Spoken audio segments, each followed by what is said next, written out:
Everyone knows Thomas Edison invented the light bulb. Everyone is wrong. His name was Joseph Swan. Born in England, Pallion, Sunderland, 1828. Son of a failed entrepreneur. No university, no laboratory, no backing.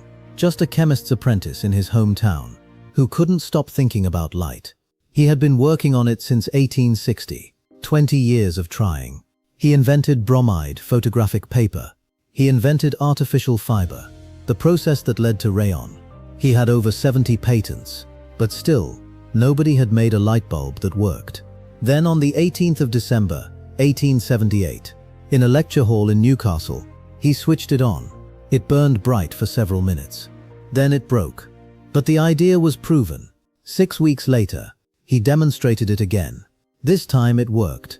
700 people watched the room light up. 8 months before Thomas Edison. When Edison heard about it, he filed a patent. Then he sued Swan for infringement in America. The US Patent Office found against Edison. Swan's prior work was clear. Edison sued Swan in Britain. The British courts found against Edison again. As part of the settlement, Edison was forced into a partnership with Swan. Swan's patents, Swan's filament design, Edison's name first.